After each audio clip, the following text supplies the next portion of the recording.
For many of us, this word has taken a more personal meaning this year. For those in Austin, Indiana, it's not the first time. You know, we're a little bitty town and you have, a big city problem. By 2015, the opioid crisis had ravaged Ethan Howard's hometown for years. Opiates were my devil. The same syringes were often passed from person to person. What we saw was a really quick and dramatic rise in hepatitis C around that time. Dr. William Cook was the town's only doctor. Any community that has a high hepatitis C rate is also at risk of an HIV outbreak. He said, you tested positive for the antibody. Ethan was HIV positive. I thought I was dead. I thought it was a death sentence. And he wasn't alone. That first year, we had almost 200 new cases. It represented something like a quarter of the HIV cases in the state. And this is a town of 4,200 people.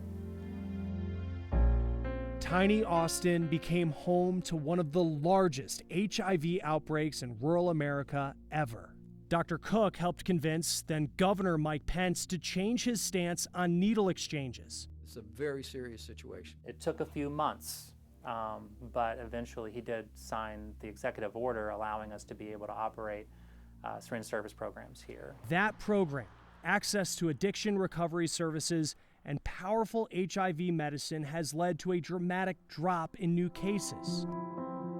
Medications today are powerful enough and well tolerated enough that you should not spread the disease to anybody else, and you should never worry about dying of HIV.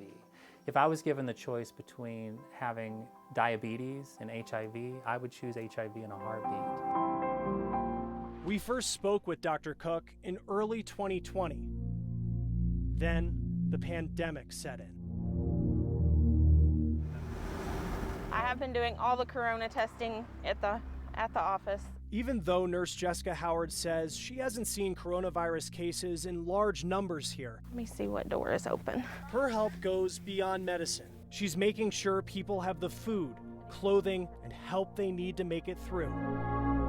She's worried her patients battling addiction in quarantine could relapse. These are our people, and we have to take care of them, and we have to protect them.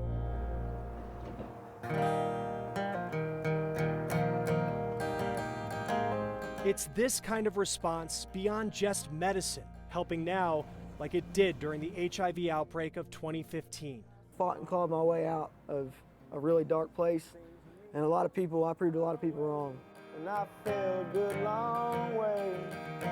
We've been through a healthcare disaster before, and that there is a light at the end of the tunnel. A mindset Dr. Cook says we need now as we all fight this new outbreak.